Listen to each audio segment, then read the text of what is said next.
Ho, ho, ho! Santa Graham here with the Wealth Watch Christmas message. I bring tidings of joy for the festive season.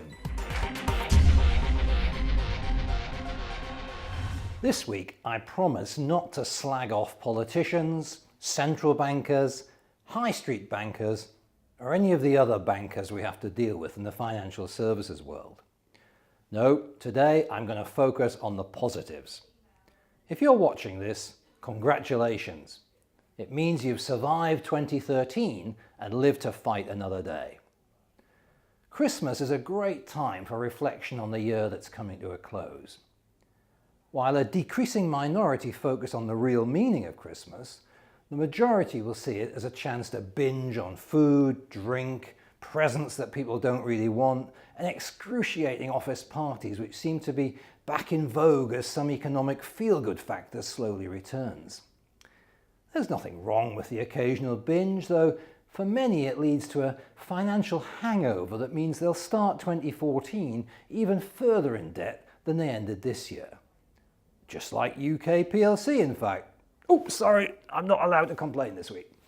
So how's your year been? If you'll permit me, I'd like to share 5 crucial questions to ask yourself in the context of our relationship. Think of Santa Graham as your wealth coach sitting on your shoulder as you make your financial decisions. As 2013 draws to a close, yes, I know it's gone by even faster than those other years that seem to have slipped through your fingers like grains of sand. Look in the mirror, take an honesty pill, and ask yourself these 5 questions. 1. Is your net worth in real terms higher at the end of 2013 than it was at the start? 2. What assets have you acquired this year? 3. What new learning have you added to your financial education this year? 4. What underperforming investments have you disposed of this year? And 5. What steps have you taken to protect your wealth during 2013? Let's just unpack those questions a bit so you can be as clear as possible with your answers. Net worth is simply the assets you own, such as property, stocks and shares, businesses, minus any loans outstanding on them. Assuming a real rate of inflation of at least 6%, your net worth would need to have gone up by 7% or more to get a tick in this box. Of course, you can only answer this question if you know your net worth at the end of 2012. You don't? Okay, there's your first job. Make sure you calculate and write down your net worth this week so you can make the comparison at the end of 2014. Wealth creation is all about acquiring assets that are going to throw off income and/or increase in value over time. I agree with Robert Kiyosaki that your main home is not an asset, as all it'll ever do is cost you money. A second home that gives rental income is an asset, along with anything from dividend-producing shares to care home suites to forestry to bonds that pay interest above inflation. If you're not already doing it, start thinking in terms of income-generating assets and look to increase the number that you hold in 2014. Question 3 is, in a way, the most important. I hope that I play a small part in furthering your financial education, but there are many avenues open to you online, in books, and in seminars. You can never know too much, and the more you learn, the more you discern between good, bad, and indifferent investments. It's best to keep a journal of the things you learn throughout the year, but if you haven't done so, why not have a go this week at writing down the main things that have stuck in your mind during 2013? Even if they end up as questions rather than clearly understood facts, that will point the way to where you take your financial education next year. Inertia is one of the enemies of wealth creation. We put up with underperformance for year after year after year, hoping that things will get better if we simply leave them alone long enough. In my experience, that's very rarely true. Just like you prune and weed your garden, the same needs to happen with your investment portfolio. I can identify with Jack Welch, the famous former head of GE, who got rid of the worst performing 20% of everything in his business at the end of each year.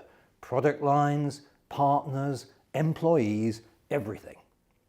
While too much churn in a portfolio can be costly because of the charges involved, too little can lead to serious underperformance. When did you last look at the fund selection in that scheme for the company you left 20 years ago?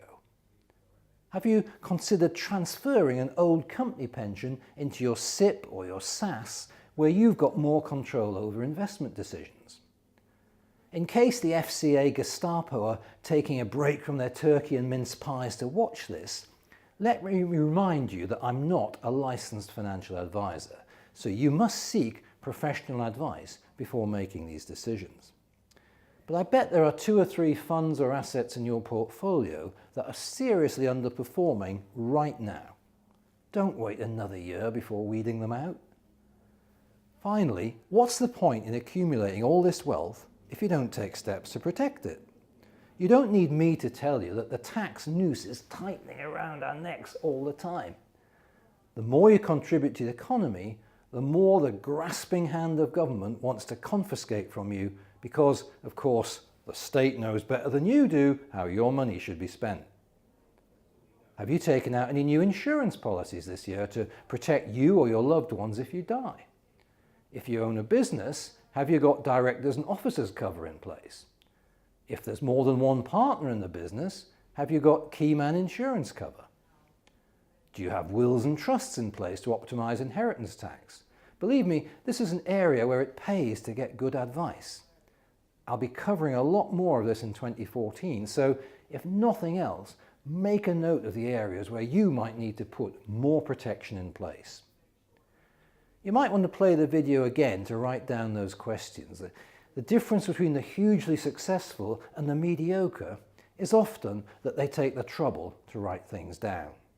That means you can refer back to them through the year and see how things compare next Christmas. Next week I'll talk more about how we can plan to make 2014 our best year ever. For now, have a fantastic Christmas. Thank you for your presence here on WealthWatch TV. It means more to me than any presents wrapped in a box. But if you do want to give me a nice present, why not click the subscribe button at the end of this video?